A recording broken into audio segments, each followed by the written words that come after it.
நேற்று மேட்ச்சில் கில்ன்றானா சிஎஸ்கே ஃபேன்ஸை பார்த்து சைலண்ட்டாக இருக்கேன் அப்படிங்கிறாரு. அதே மாதிரி இஷன் கிஷன் என்றானா அதே மாதிரி விசில் அடித்து கலாய்ச்சி நீங்கள் வீட்டுக்கு போங்க அப்படின்னு கலாய்க்கிறாரு. ஆனால் 2 மேட்ச்லுமே சிஎஸ்கே தோத்துருச்சு. நீங்கள் ஏன்னா அது ப்ரைம் சிஎஸ்கே இருந்தால் இந்த மாதிரி கில்லோ இல்லை இஷன் கிஷனோ இல்லை காவியா மாறனோ யாரும் அப்படி பண்ணியிருக்கவே மாட்டாங்க.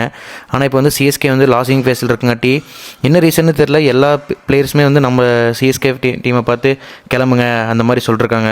ஒரு அக்ரெஷன் இந்த மாதிரிலாம் ரேஜ் வெயிட் பண்ணிருக்காங்க. இதே ப்ரைம் சிஎஸ்கே ரெய்னா, தோனி, இந்த டீம் பிராவோ இதெல்லாம் இருந்தப்போ எல்லாருமே மேட்ச் முடிச்சுட்டு நம்மகிட்ட டிப்ஸ் கேட்டிருந்தாங்க. ஆனால் என்னாச்சுன்னு தெரியல. இது ஒரு ரியல் லைஃப்க்கு இது ஒரு இன்ஸ்பிரேஷன். நீங்கள் வின் பண்ணிட்டே இருக்கும்போது எல்லாத்துக்குமே நீங்கள் ஹீரோவாக தெரிவிங்க.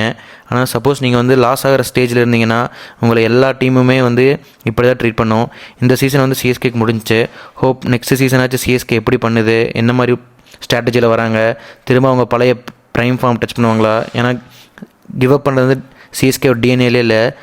சரி பார்க்கலாம் நெக்ஸ்ட் இயர் சிஎஸ்கே என்ன பண்ணுறாங்க. இல்லை இதே மாதிரி தான் நெக்ஸ்ட் இயர் இதே மாதிரி பண்ணுவாங்களா, இல்லை அவங்க வின்னிங் ட்ராக் வருவாங்களான்னு பார்த்து சொல்லலாம்.